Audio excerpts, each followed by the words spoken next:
Bonjour, ici Chris Burns, bienvenue dans The Network pour débattre avec les acteurs de l'information. Au programme de cette édition, les révélations sur les services de renseignement allemands, le BND qui a espionné l'Europe pour le compte de la NSA, l'agence américaine, révélations qui ont suscité un tollé dans toute l'Union européenne. Les enquêteurs allemands ont examiné les rapports indiquant que le BND avait enfreint la loi en aidant les États-Unis à espionner des membres du gouvernement et des entreprises européennes, y compris le groupe Airbus. Et certaines affirmations vont dans le sens d'une couverture. Selon les médias allemands, certains enregistrements réalisés dans ce cadre auraient été effacés des bases de données du BND. À quel point ce scandale peut-il porter préjudice au gouvernement de coalition de la chancelière Angela Merkel? Jusqu'où cela peut-il être gênant alors que son propre téléphone a été placé sur écoute? Avec nous dans cette édition depuis le Parlement européen de Bruxelles, Elmar Brok, président de la Commission des Affaires étrangères du Parlement européen et membre du Parti chrétien-démocrate d'Angela Merkel. Jeppe Kofod, vice-président de la délégation pour les relations avec les États-Unis du Parlement européen et membre du Parti socialiste, le SPD. Et Klaus Burner, député européen écologiste et membre de la Commission des Affaires étrangères et de la sous-commission sécurité et défense. Bienvenue à tous. Première question à chacun d'entre vous. Tout d'abord, à Elmar Brok. Comment les entreprises et les gouvernements européens peuvent-ils maintenant faire confiance au BND à la lumière de ce scandale? Je ne ferai confiance à aucun service de renseignement, et il y a beaucoup de raisons à cela. Nous savons que les services secrets britanniques ont espionné l'Europe en collaboration avec la NSA et pour son propre compte, et beaucoup d'autres le font. Il semble qu'en Allemagne, en collaboration avec la NSA, le BND se soit livré à ces pratiques à l'insu du gouvernement, mais cela ne justifie pas leur action. Nous devons contrôler les services de renseignement bien mieux qu'aujourd'hui. Alors Jeppe, cela vous rend-il plutôt optimiste ou non sur le sujet?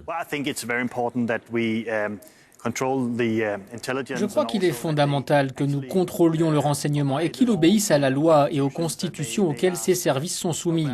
En Allemagne, on voit bien aujourd'hui qu'il y a un problème et c'est un peu gênant à vrai dire après avoir accusé la NSA d'espionner l'Allemagne. Maintenant, il semblerait que les services allemands soient eux aussi impliqués dans cette affaire, donc on doit se débarrasser de ce genre de pratiques. D'accord, Klaus, cela vous dérange aussi? Je suis d'accord sur le principe, sur ce que vous avez dit. La question n'est pas de savoir si on peut faire confiance à n'importe quel service de renseignement, mais plutôt si on peut faire confiance au gouvernement qu'il y a derrière. Ils sont censés contrôler les services de renseignement et en réalité, la question est de savoir si l'on peut faire confiance au gouvernement allemand et américain. Est-ce que le BND a vraiment enfreint la loi ou est-ce que ça faisait partie du jeu compte tenu des enquêtes à mener contre le terrorisme depuis le 11 septembre? C'est pour cette raison qu'il y a eu une telle coopération entre le BND et la NSA. C'est bien le problème parce que nous ne savons pas encore. Une enquête est en cours au Parlement allemand pour faire la lumière sur ce qui s'est passé. Mais il semblerait, ce qui est gênant, qu'une partie du BND ait coopéré avec la NSA de manière naïve ou sciemment en mettant en place des critères, ce qui est contraire à nos lois et ce qui est au centre du débat. Revenons à vous, Klaus. Pensez-vous qu'ils aient enfreint la loi? Bien sûr qu'ils ont enfreint la loi parce que cette méthode d'espionnage est illégale en Allemagne. Et même si la NSA n'est pas une entreprise allemande, ils doivent se soumettre à la loi allemande. Pour vous, Jeppe, le BND dit avoir restreint ses liens avec la NSA. Est-ce que c'est suffisant? En même temps, est-ce que le fait de limiter les contacts pourrait compromettre les enquêtes en matière de terrorisme? Je crois qu'il est important qu'avec les Américains, nous trouvions les règles du jeu. On n'espionne pas ses amis et alliés. Si on a un problème, on parle avec eux, avec leur gouvernement, des gouvernements élus démocratiquement, et pas en secret avec les services de renseignement. Il faut qu'on arrive à cela. D'accord. Et sur ce qui pourrait être fait, peut-on tout gérer au niveau européen ou cette question relève-t-elle du domaine national? Les services de renseignement relèvent du domaine national, mais ce qu'on peut faire au niveau européen, c'est que les États-Unis doivent donner leur accord à la Convention cadre sur la protection des données informatiques et que les citoyens européens auront plus de droits en cas de mauvaise utilisation de ces données par les USA. Ensuite, nous devons nous concentrer sur la lutte contre le terrorisme, mais pas en espionnant nos propres citoyens. Bien, après il y a aussi les négociations commerciales avec les Américains. En quoi cela peut poser encore plus de problèmes pour que ces discussions aboutissent? Jeppe. La confiance était déjà à un niveau assez bas après l'affaire de la mise sur écoute d'Angela Merkel. Et aujourd'hui, nous avons un nouvel exemple de services de renseignement dont les pays s'espionnent les uns les autres. On doit sortir de cela si on veut aboutir à un bon partenariat transatlantique de commerce et d'investissement. On doit le faire. Dans le monde aujourd'hui, l'Europe et les États-Unis ont besoin l'un de l'autre.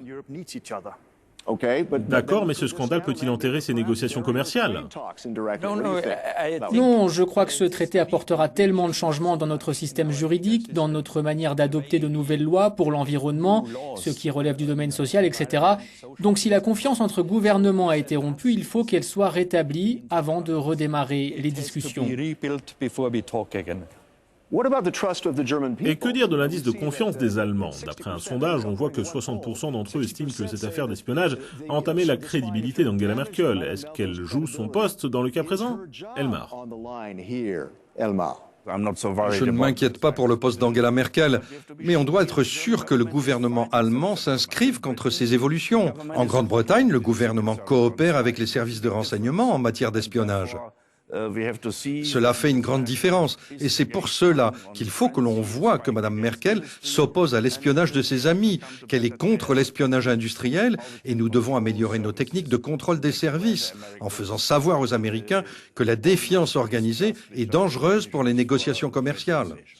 Il va donc falloir réparer les dégâts. Klaus, vous êtes d'un autre parti. Pensez-vous que Mme Merkel se trouve dans une situation délicate, surtout vis-à-vis de sa coalition élargie? Oui, c'est sûr. Et le scandale le plus flagrant, c'est que tout le monde est espionné en Allemagne en utilisant certains mots-clés et la confiance est perdue.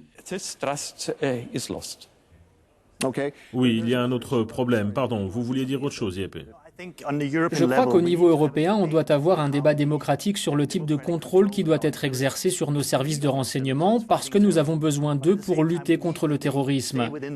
Mais en même temps, ils doivent agir dans le périmètre du droit pour qu'on puisse s'assurer que ce qu'ils font est correct et n'enfreint pas la loi. Vous envisagez donc une possibilité d'agir à l'échelle de l'Europe. C'est aussi votre cas, Elmar?